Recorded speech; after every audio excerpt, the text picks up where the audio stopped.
Corona ने जब पूरे देश में कहर मचाया था तब जितना लोग चिंतित नहीं थे उससे कई गुना लोग अब चिंतित नजर आ रहे हैं। सिर्फ एक रिपोर्ट ने लोगों को अंदर से हिला कर रख दिया है।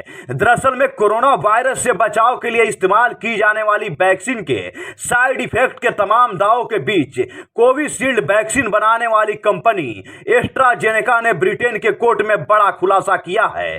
कंपनी ने अदालती दस्तावेजों में पहली बार माना है कि कोविड-19 वैक्सीन के दुष्प्रभाव हो सकते हैं। हालांकि कंपनी का दावा है कि ऐसे साइड इफेक्ट के मामलों की संख्या बहुत कम है, लेकिन कानूनी मामले में एस्ट्राजेनेका ने यह जरूर कबूल किया है कि उसकी कोरोना वैक्सीन, जिसे दुनिया भर में कोविशील्ड और वैक्स जेवरिया ब्रांड के नाम से बेचा गया था, वह लोगों में खून के थक्के जमने समेत कई दुष्प्रभाव पैदा कर सकती है। यानी कि दूसरे शब्दों में कहें तो हार्ट अटैक, ब्रेन स्ट्रोक और प्लेटलेट्स गिरने का कारण बन सकती है।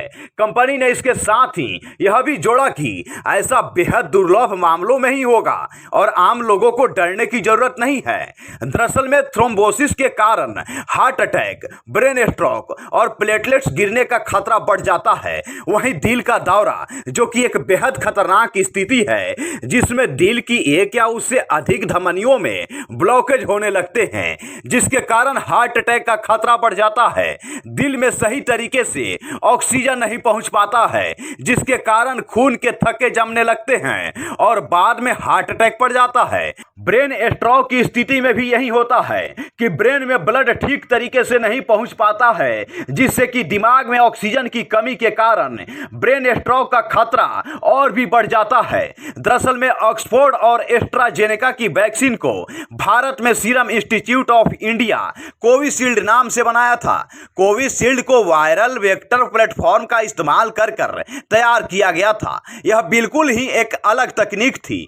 कोविशील्ड को चिंपांजी में पाए जाने वाले आम सर्दी के संक्रमण के एडेनो वायरस का इस्तेमाल कर बनाया गया था। एडेनो वायरस की आनुवांशिक सामग्री कोरोना वायरस के स्पाइक प्रोटीन की तरह ही है। स्पाइक प्रोटीन के जरिए ही वायरस शरीर की कोशिका में एंट्री करता है।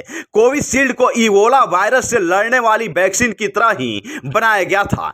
भारत में इस वैक्सीन का उत्पादन दरअसल में सीरम इंस्टीट्यूट ऑफ इंडिया द्वारा किया गया था। वैक्सीन बाजार में आने से पहले ही एसआईआई ने एस्ट्राजेनेका के साथ समझौता कर लिया था। मालूम हो कि सीरम इंस्टीट्यूट दुनिया की सबसे बड़ी वैक्सीन निर्माता कंपनी है। सबसे बड़ी बात तो यह है कि भारत में वैक्सीन की करीब 80% खुराकें अकेले कोविशील्ड ही है। उस समय कांग्रेस नेता राहुल गांधी ने इस वैक्सीन का विरोध करते हुए कहा था कि कोविड वैक्सीन को जल्दीबाजी में बनाया गया है, इसके सभी फेज को पूरा भी नहीं होने दिया गया है। हालांकि कंपनी ने उस वक्त राहुल गांधी के बयान पर पलटवार करते हुए कहा था कि ट्रायल के दौरान वैक्सीन का कोई गंभीर साइड इफेक्ट नहीं देखा गया है। बताया गया कि टीकाकरण के बाद थकान, हल्का बुखार, गले में खराश जैसे लक्षण देखे जरूर गए हैं, लेकिन मौत या गंभीर बीमारी का कोई मामला सामने नहीं आया है, जिसके बाद से आम लोगों को वैक्सीन देना